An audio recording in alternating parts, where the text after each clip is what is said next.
Hello,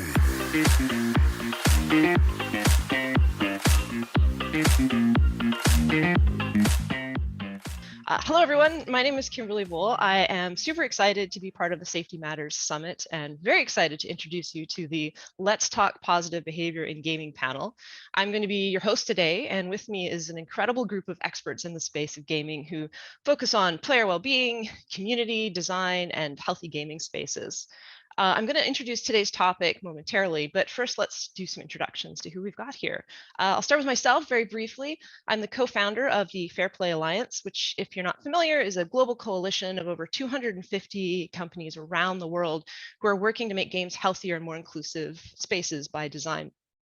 More formally, I'm a researcher and designer who specializes in player dynamics and well-being, as well as a very long-time game dev and a huge fan of gaming in general. Now, with that, I'd like to ask each of the panelists to introduce themselves and share a little bit about their work, just to give us a little bit of context and understanding of the amount of expertise that we actually have in the room today. So without further ado, I'd like to hand it off to West, please. Thank you, Kim. Yes, my name is West Hart in full. I am the head of player dynamics at Riot Games. And in that role, I am responsible, for maybe a lack of a more eloquent way of putting it, with helping Riot get good at the craft of player dynamics. That means that I work with early stage games to live games and the specialty teams on them to platform, and folks like those on the panel today that are helping to try and make the industry more equipped and just generally a better place, I think, in terms of having the capabilities to develop healthy social environments by design. I'm Natasha Miller. I'm a senior research scientist too at Blizzard Entertainment, and I work on our player interactions and trust team. Our team is all about how do we make an inclusive player community with respectful player interactions. And I specifically lead our Behavior by Design initiative, which is all about bringing together behavioral science and game design to encourage the behaviors we want to see in games and to promote reformation and to increase trust in our tools. And so it's all about how do we encourage these pro-social behaviors. I'm also a part of the Fair Play Alliance. I'm on the executive steering committee with Kim and West. And so I am really excited to be here today. Awesome. Thanks so much, Natasha. Great to have you here as well. Brandon, why don't you take the mic? Sure. My name is Brandon Ray. I'm the VP of Community at Fandom. We're the world's largest entertainment and gaming UGC platform. So we primarily cover wikis about every single topic. Like if you've ever Googled a TV show or a game, inevitably you have probably landed on Fandom, even if you didn't realize it. We are, in my role, I work directly with our kind of creator community, so the people actually making the wiki content, and we focus on community support, so proactively providing people with the tools and experiences that they need to be successful. We work directly with partners, so if Riot Games or Blizzard or whoever wanted to come in and kind of activate a community on our platform, work directly with them. We're the ones who are going to make that happen. And we also focus on trust and safety within community. So global community policies, kind of admin training, things like that, best practices for how to run a healthy community. And gaming is our largest vertical on Fandom by far. So we work a lot with players from all different games, all different studios. Fantastic. I've spent a lot of time on Fandom myself. Good to have you here. Thanks, Awesome. Brandon. And last but certainly not least, and with the best name, Kim. Thank you, Kimberly. So my name is Kim Kunis. I am the General Manager of Xbox Trust and Safety at Microsoft. So my team is really responsible for ensuring that Xbox is a welcoming, safe, inclusive environment for all gamers. So we're responsible for defining our platform policies, building content moderation tools, doing investigations, and also analyzing the data and the trends that enable us to understand more about the circumstances that could trigger toxicity so that we can do more to prevent it, and then also to reward positive behaviors. So my team also owns digital responsibility and compliance. So these are areas like accessibility, security, privacy, and sustainability. In my 14 years at Microsoft, this has by far been the most interesting and rewarding role. The field is very exciting. It's an exciting time in our field. Approaches to moderation have really evolved over the past 10 years or so.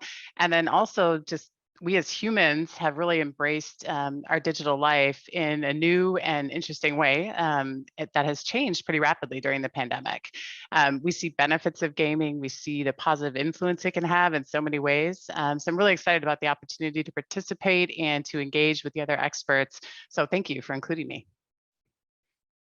Awesome. Wonderful. Thanks, Kim. Yeah, I think there's a lot of good stuff we're going to get into today, especially, looking back over the past few years with the pandemic and how things have shifted and the perception of gaming has shifted.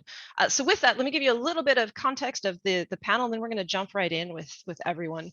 So today we're here to talk about positive behavior and more broadly, I would say healthy, healthy gaming communities. A lot of what we talk about in the trust and safety space tends to really focus on what's going wrong, which understandably so, these are important issues to address.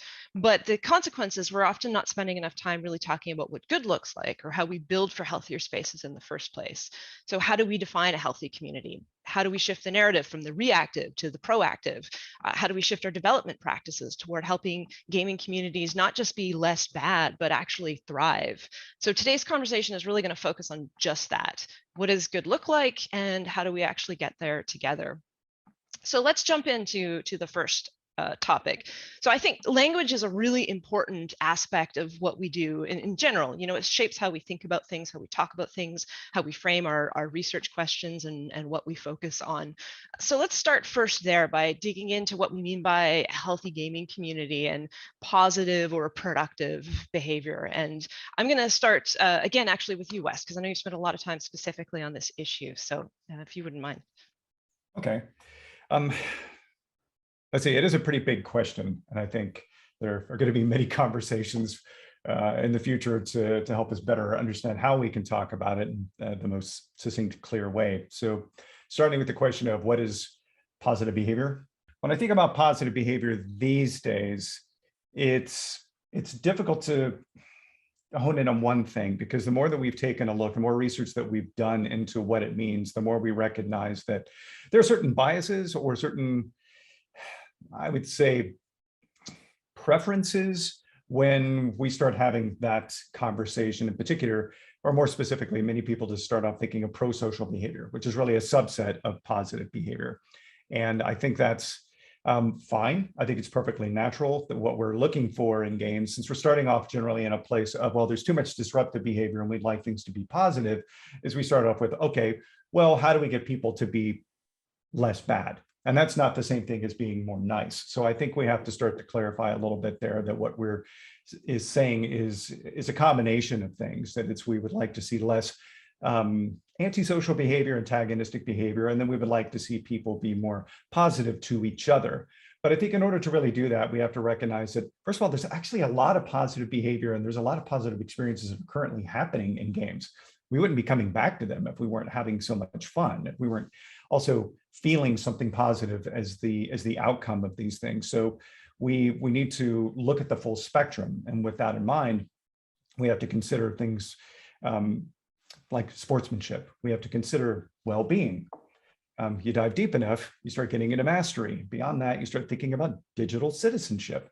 What does it mean to be in this space? What is positive to oneself? What is positive towards the fulfillment of the community? And how does one go about doing that?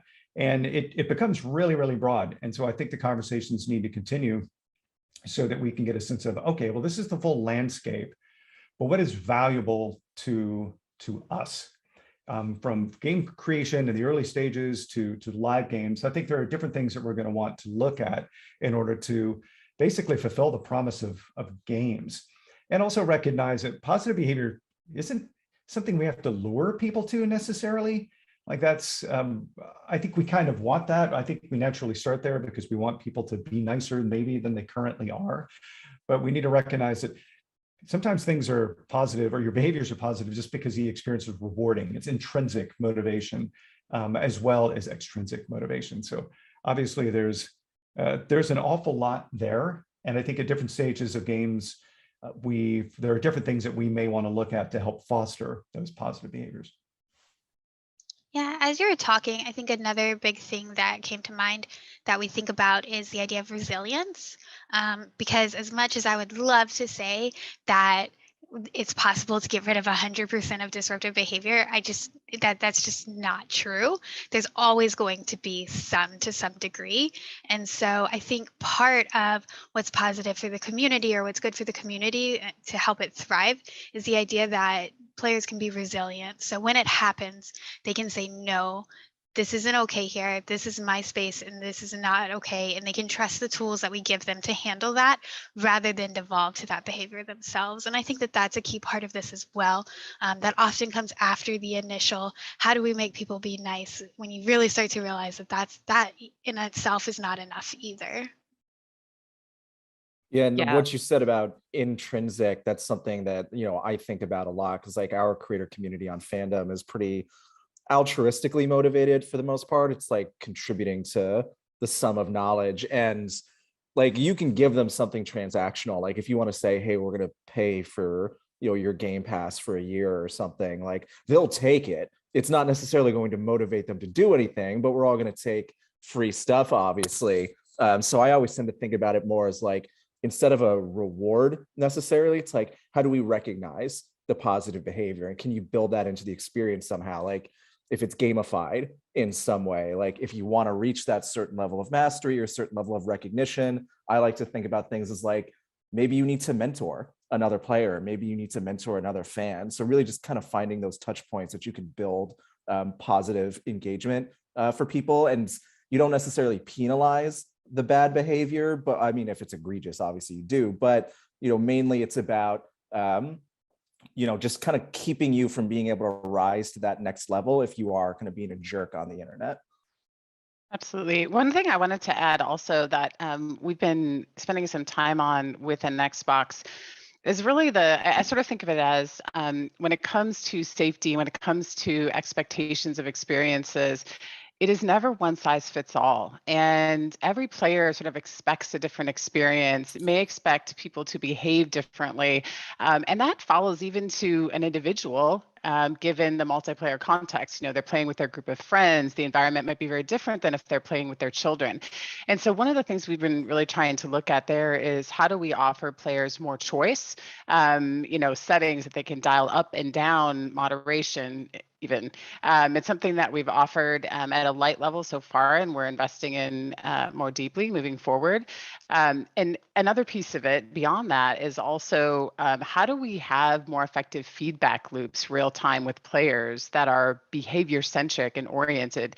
Because humans don't wake up every day wanting to be jerks to other people. And so a lot of times it really has to do with not understanding necessarily how they're perceived, or how a situation can sort of snowball and become, more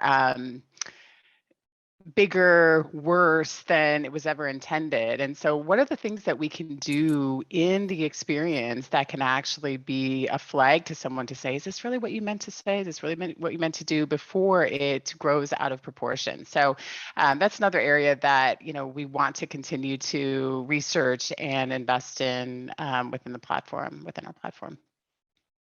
Yeah, I think that's excellent. There's some really good themes there. West, I really loved what you said about fulfilling the promise of games, because I think all too often we neglect to think about the games are successful because we're playing with other people, or multiplayer games are successful because we're playing with other people. And so we need to be intentionally thoughtful about those expectations. And then the point, Tasha, about resilience and being able to weather the inevitable ups and downs of gaming and playing with other humans. I mean, these are complex, messy spaces that are designed to challenge us and sometimes push us beyond, where we're currently at emotionally, et cetera. And that can lead to a cascade of things going wrong. And then thinking about the motivations of the community, Brandon, and recognizing the positive and celebrating the good. I think we don't do enough to lift up what good looks like as well. We tend to frame things in gaming spaces very much in terms of, the classic KDA, the kills, deaths, assists, or my score is higher than your score, rather than looking for ways to reinforce teamwork as one of the core celebratory ideals. And then Kim, to your point, I think that absolutely we can manage those expectations in a lot of different ways through our role as game developers and as community managers, but also we can create space for players to really craft their experiences and manage those expectations themselves, and self-organize in groups that are going to be a little bit more successful. Because at the end of the day, well, we want to reduce and remove people that are showing up to be intentionally problematic, a lot of times it is unintentional. And so we really just need a little bit better way to say, like, this is the experience that I'm looking for, and I'm not looking for this type of experience right now. So with all of that great grounding, let's shift a little bit into how do we start to actually shift the narrative toward building or designing for healthy gaming communities, rather than, which will ultimately, of course, reduce the problems that arise in the first place, rather than just looking at what I think a lot of the focus has historically been, punitive measures. So how do we really start to shift? Like, what are some of the things that we could think about in terms of your experience with building healthier spaces or fostering healthier habits, the role of community and how we support them, intentional design practices, more on aspects of player choice? I'd really love to hear a little bit from each of you on some of your expertise in this space. And Kim, why don't I bounce it right back to you? Sure, absolutely. So I think it's a great question. It's broad. For us, there's a lot that we're looking at in terms of design patterns and learnings from reviewing data on how a player evolves from a new to network player to sort of mid-career players to folks who have been in gaming for a really long time. And looking at those interaction models and how expectations differ. I mentioned a minute ago, expectations differing between gamers. If we can, listen and learn from our players and their experiences at different points based on, how they have evolved as a gamer over their lifetime, that information is really valuable in terms of, again, that feedback loop with players. There's a couple of things that we've also done experiment-wise to sort of start to think about and foster positivity. And one thing we did last holiday season that we intend to do more of, this was a very, sort of light experiment that we did in the United States. But we took the Santa gamer tag, and we went into a few multiplayer games and looked for positive behaviors, looked for players supporting other players, looked for players supporting newbies who may not have been matched well in that particular instance and were with more seasoned gamers and may have been taking a little bit of abuse. We looked for, positive support for them, looked for people moving from world to world and being a positive influence, and we reached out to them and gifted them a year of Game Pass. And just watching kind of the reaction on social media, looking at how that was received, and then also talking about how the actions of those players were influencing others and kind of changed what was happening real time, really told us a lot about, expectations of folks and what they're looking for and how we as a platform can potentially influence that. So we're going to continue to do experiments like that and continue to learn about, how the power of the breadth of our players, the diversity of our players can really influence us as a platform to provide more tools, to provide more choice, and to adjust how we think about this problem or this opportunity from a platform to title perspective. When we were looking at shifting the narrative, we were kind of digging into players that were disruptive and what that landscape actually looked like. And we found a really interesting statistic that only about 5% of the player base was consistently disruptive, and 95% were just occasionally disruptive of the players who were disruptive. And so if 95% aren't disruptive all the time, then that means that there was something that was triggering it. It was environmental or a lack of resilience or something else going on. But almost all of our tools at the time were only to look at the 5% and try to penalize. So that started us thinking that maybe we needed to service the 95%. Maybe we needed to do more for them and how we can sort of change that experience so that they can keep their cool, so that the environment isn't so triggering for them in different ways, or so that they recognize that the behavior is happening before it gets to a point where we do need to penalize them. And so to that end, we started doing things like we added a warning message. So when we detect that your behavior is starting to change before you've actually gotten to a point where we need to penalize you, we send you a warning message and we give you the opportunity to reform on your own without being penalized. And that has seen a significant portion of players not going to be penalized. We saw very positive effects with that. And then on more of a larger scale, similar to what Kim was saying, we added the endorsement system to Overwatch, which is a type of positive reinforcement system. We put a few different things in there. I give a whole talk on it, but how we sort of develop a sense of community and belonging within the categories that you can be endorsed for. So you can sort of hit that intrinsic motivation we were talking about earlier. Plus, you do get an external reward for people who just like free stuff. And we actually have had that in for over 2 years, and we've consistently seen a reduction in disruptive chat by 40% over that 2 years. So we have seen that long-term change through this positive reinforcement. And it all started from just looking at the player base and how many were actually disruptive. And if maybe we wanted to put some effort into sort of the other 95%. And I think that sort of started the narrative shift here at Blizzard anyways.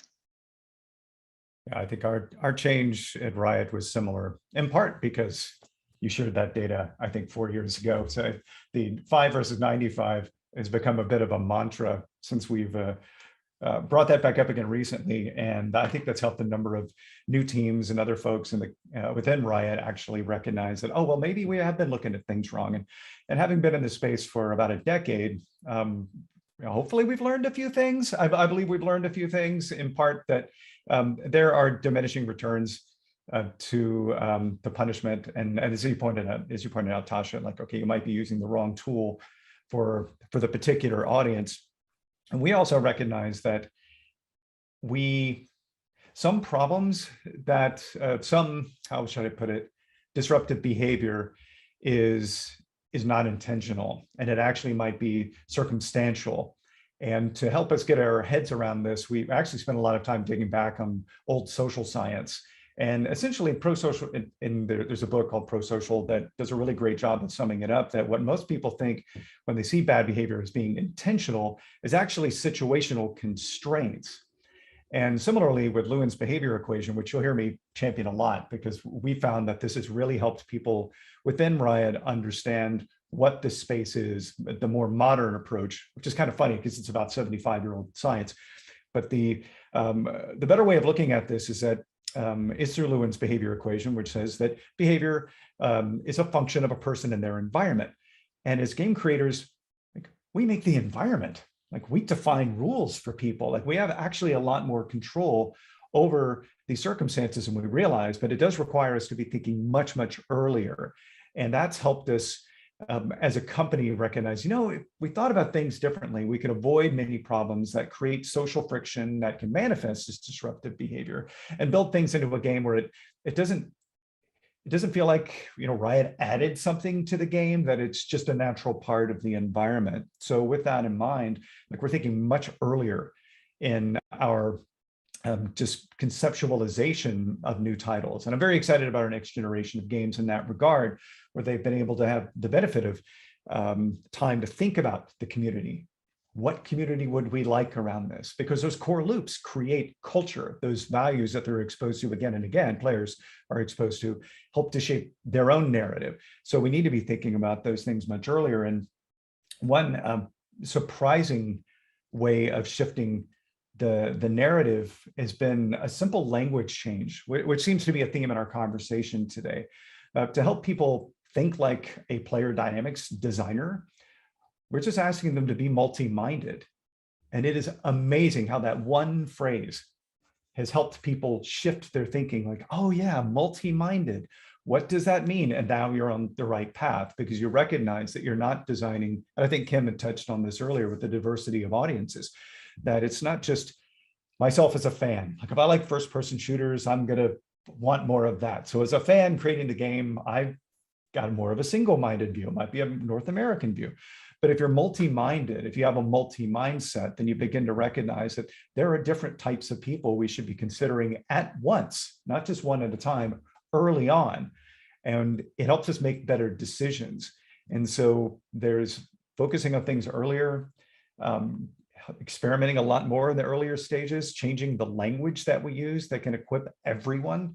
That actually is just a short list of things that we found are helpful for changing the narrative.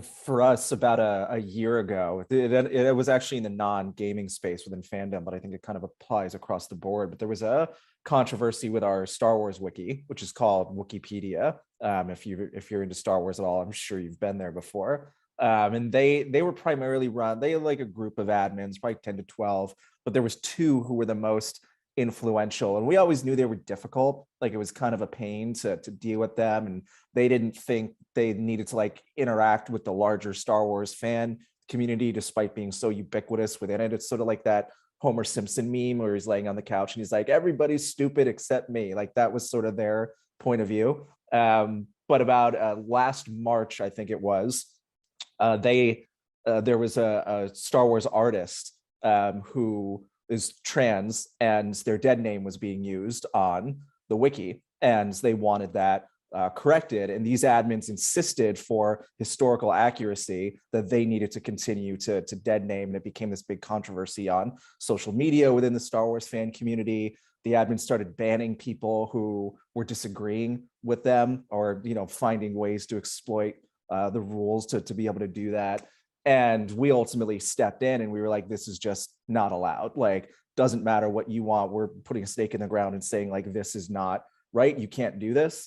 And then sort of people came out of the woodwork after that decision and were like, hey, they're not just difficult. Like, I think I've been bullied for the last couple of years. Like, I don't necessarily want to publicly agree with the things that they're saying, but they're threatening to ban me behind the scenes. So we finally just kind of pulled the ripcord and said, you two, you're gone. Like, we banned them from all of fandom. And the result ended up being even more people came out of the woodwork within Wikipedia. They said, hey, I'm actually a member of the LGBTQIA plus community. I just never felt comfortable saying that. They ended up creating diversity programs. Like they have this system called Wiki Projects, which is collaborative editing around a particular subject. They created Wiki Project Pride shortly after all of this happened. We collaborated with them and a lot of other members of our community. We ended up creating LGBTQIA plus guidelines and resources on fandom. We created gender identity guidelines for how to cover it, since a lot of our communities were like,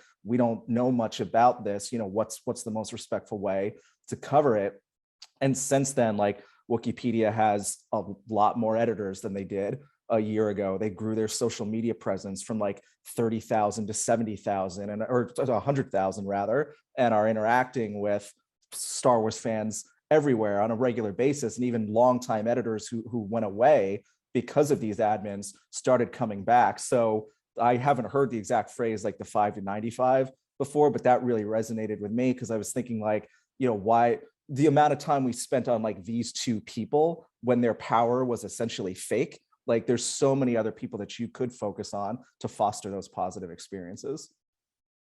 Yeah, actually, I love that story, by the way. And it actually reminds me a lot about what West was saying, which is very similar, which is what we talk about at Blizzard as well, which is the people and environment. And like the whole time I was just thinking, you cleaned up the environment, you changed the environment, and it allowed the people to thrive, which is what we try to do as well. We can't always change the messiness of people. People are messy, but we can make the environment better so they're much more likely to thrive, which I love that you brought that up, Wes. And I think that your story was actually a really great example of that, Brandon. So this is great. I'm loving being here. Yeah, I think like it's one of those things where like in the past, and I think even some of the big social media companies still consider themselves this way, but kind of viewing themselves as like the neutral platform provider. One, I think that's just like socially out the window in terms of what's accessible, but more and more we're proving that it's just a smarter business play to actually like, try to take a stand on something and try to actually foster a more positive environment versus saying this isn't my problem, you guys figure it out, you're the community. Like, that just doesn't work anymore. Taking a stand is important. The example that I often use is, have you ever seen a concert where somebody stops the show when something's going on in the crowd and says, no, that behavior won't do, and suddenly everybody lights up, the entire crowd feels empowered? And I think that's an amazing example of the effect that we can have, because when you ask who's the biggest influencer over our products, it's us. Like, we're the biggest influencer over our own community. So it's important that we take that stand. And these are playgrounds. We have a responsibility. There are limits to what we can be responsible for, but that's where we get I think, more into building that resilience with the community, because no matter how many systems we create to try and moderate behavior, we can never get everywhere, but we don't need to. If the community feels empowered, and it sounds like from the story that you told, Brandon, that they do, then they can take it the rest of the way. Right? They can help build that safe space that we all want. Ultimately, a company can't do that on their own. The community's co-created, so we have to find ways to empower them. I'm sorry, Kim, as you were saying. No, I apologize. I just wanted to add that, Brandon, I love the focus that you all had on education and creating guidance and all of that, because that is something that is just missing in a lot of these, environments, and you bringing people in from many different backgrounds and experiences. And I just love that that was the focus of how you worked through that. And it's a great example, great story. Yeah, there was plenty of examples of like some dead naming or misgendering beforehand, before the Wikipedia example, but it was all in the context of sort of like in-universe coverage. And the Wikipedia example, that was just outright malicious because there was a real person involved, but the other ones weren't. It was like people were actually, they were trying within the, the best they could do, the confines of their sometimes unclear canonical universe, to try to represent it as best as possible. And they would get blasted on social media. They're like, we don't know how to do any better. So we wanted to make sure we were covering off on like, here's how you actually treat people in the real world. Like that's the most important thing. But a lot of what we did with that education was around how do you cover the IP? If you're not sure what the answer is, what are the best practices for, what to say on your wiki page? And since then, I'm not aware of any examples where, that's been an issue again. This is fantastic. Yeah, I'm super excited about this conversation. There's amazing stuff coming up here. Just to pull in a few more threads, changing the environment to enable thriving, being multi-minded, conscious of the fact that you're playing in games with other people, and there's a larger community context here that is always impacting our experiences in games and with each other, and how we think about and design for those experiences. I think education and learning being a huge aspect of that, not just in thinking about educating players and equipping them with those values so they can write their own narratives, as was so eloquently said, but I think as developers, that education of understanding the choices that we make, how they frame those experiences, how they lead to different behaviors and interpretations, and can have a lot of knock-on effects for these spaces that we're creating, including being conscious of the loud voices. Oftentimes I think it's a very important thing to call out that the underrepresented, or those who might even seem absent in these spaces, may simply be oppressed by the environment, or may have left because they were just not able to have a voice and feel included in these spaces. And we have a position of power relative to these products to help change that. And so I think all of this around building up and really nurturing communities is really powerful. So with that, I'd like to switch one more time just to talk, and we've already touched on this a little bit, but just to talk about how do we actually accomplish this? I'd love for you all to riff a little bit on your own experiences coming from these fantastic companies that are doing some really great work in this space, but what needs to happen to be able to enable these kinds of changes? What might be in the way? What are some of the pro tips that you could share? And maybe Brandon, I'll hand it off to you first this time. Yeah, I think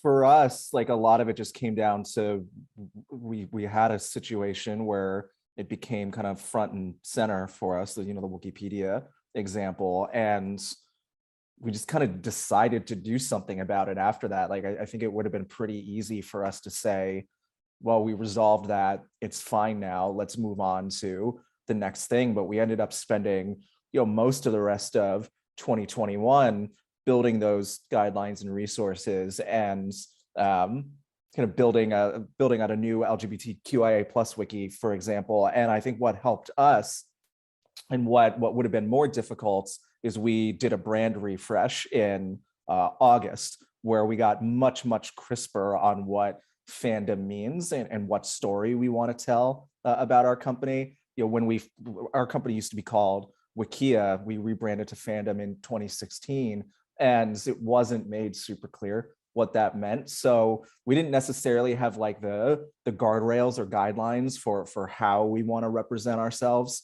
publicly. So just like stroke of luck, I guess, as we were kind of doing these resources and all this education, that brand was kind of coming together, and we had like really clear company values and operating principles at the time. So we were going to take all of those things together and kind of build a good story around that. And we started from the point of view that like trust and safety is about making whatever your brand promise is real. Like your marketing team can say whatever they want about the highest aspirations of your company, but if you don't have the policies and processes to kind of back that up, then you can fall flat on your face at some point. So we really just kind of took all the tools that we had in front of us and said, now's the time, let's do it. We don't have to, it just feels like the right thing to do for our community. And so far, I think that that's paid off.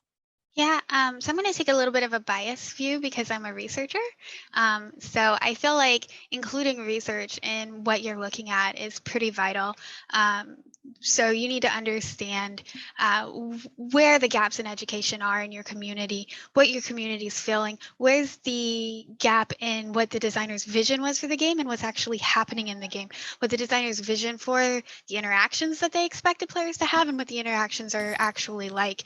And once you understand the gaps and the motivations behind the gaps, you can start to really think about how do we then use design to fix what we can fix of that, because a lot of it could just be a product of the environment, which like West accurately pointed out, we have 100% control over, or it could be a lack of education, like Kim pointed out, which is extremely important so that players understand why they're being perceived the way that they are being perceived. If it's, positive or negative, it could be good for them to know that.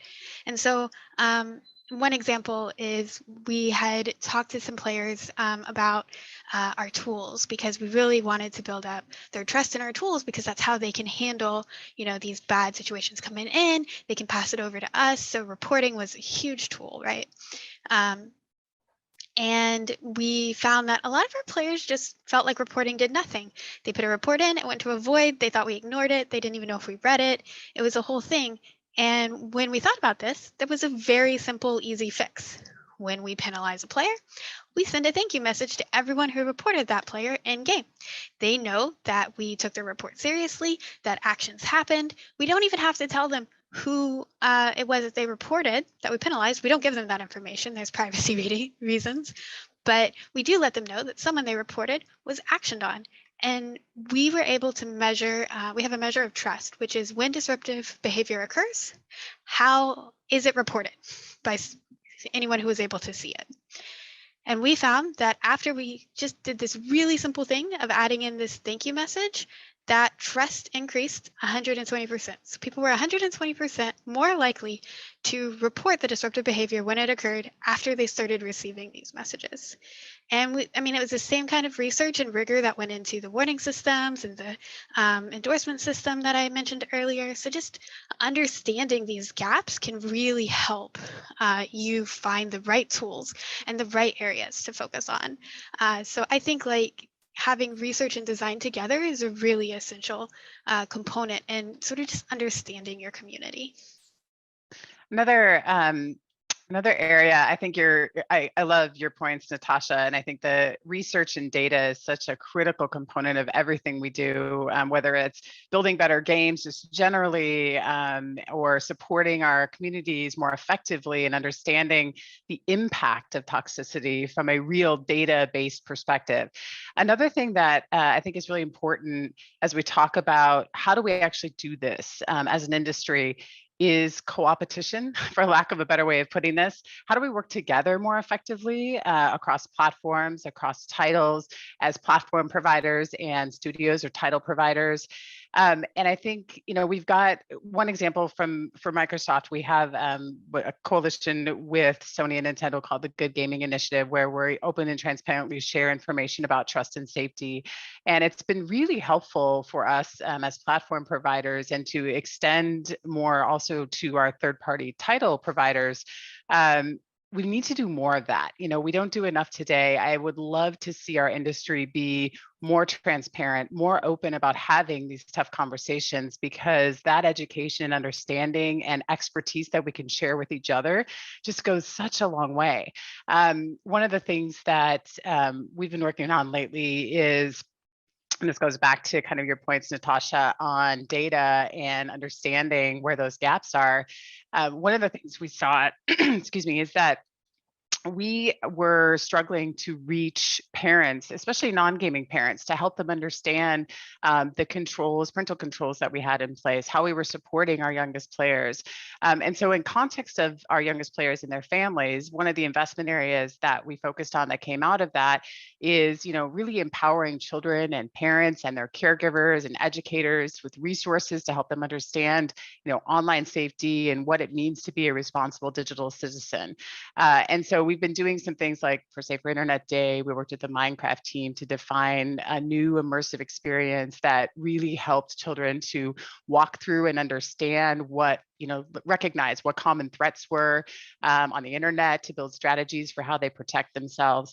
And this was a pretty simple thing that we did and released, but the impact of it was really substantial, and it surprised us, the uptake of it and the positive feedback we got from doing something that seemed fairly simple to us. And was just based on some of the background data we had. All of that, we've just got to do more of that, I think is a huge part of how we drive change and focus on positivity. So that's one thing that, I want to focus on personally in my role, but also kind of extend to my peers in the industry and figure out how we can work together so that the power of the group is definitely higher and more, we have a much greater ability to drive impact collectively than we do as individual companies who are all trying to sort of dig into this and transition to this new world by ourselves. Awesome. We've just got a couple minutes left, but West, I would love to hear your thoughts on this. And then just as a note to everyone, we're going to wrap up after this. So please, West. I think it's been important for us to answer a question, which is how do we take the values we state and put them in the products we make?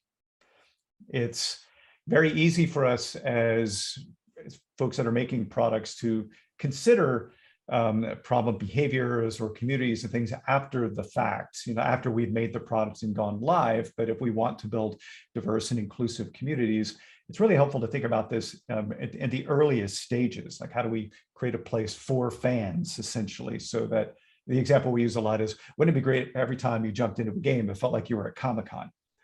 Like, these are your people. Like, you don't know any of them. You don't need to be friends with any of them. That doesn't matter. You just know that you're with kindred spirits, basically. And what we're advocating for in order to make this change happen is a bit of a change to the design and development process, a diversity first development and design process, where before we even do discovery in a space, we're diversifying our thinking. This gets to the answer of, okay, we want to be multi-minded. How do we do it? Well, bring in, of course, a diverse set of people to look at the problems, because otherwise you're one person looking at the problem through the eyes of your own experience, which is absolutely relevant. Right? We don't want to, I'm not a big fan of saying, no, you're not the user in this case. Yes, you are. You're definitely a user. You're just not the only user. So how do we diversify our thinking in that regard? Well, there's a bunch of different tools that exist. One, in fact, our host here created, called behavior subgroups. That's a tool that you can use so that you can make sure you're looking at different types of people as you go. If you have personas developed, great, let's look at them all at once. And I think in this way, we can start to create a better foundation that then pulls in everything else that we as a group have been talking about. Like, as we help better define the environment, we can do it because we looked at the problem through the eyes of multiple people. And I think this means, as we think globally, that it means thinking about cultures that you don't really know much about. Right? You may think trash talking is great because you're in North America and they won't in another place. So being able to diversify our thinking up front gives us greater opportunity to create spaces for more people, which frankly is just good business, because you've given your product the greatest chance, because there are so many people that were thought about. And I think with that, then we can take it at every other stage. Once we're live, what decisions can we make? What can we do to reach out to parents? What can we do in communities to empower them? Right? There's a lot that we can do. So no silver bullet, no single answer. It's a big space, but I can't top probably what everybody else had shared before me. So I'll stop there. That was excellent. It was excellent closing thought. I think, to pull it all together collectively, we have the power to build a better future for gaming and realize that promise of games, as you mentioned earlier. So thank you so much for all of your inspiring contributions and sharing your expertise today. A huge thank you to the panelists. A thank you to Spectrum Labs, of course, and the entire team at Safety Matters Summit who gave us this opportunity to share this with you today. Everyone be well. Thank you so much. Thank you, Kimberly. Yeah.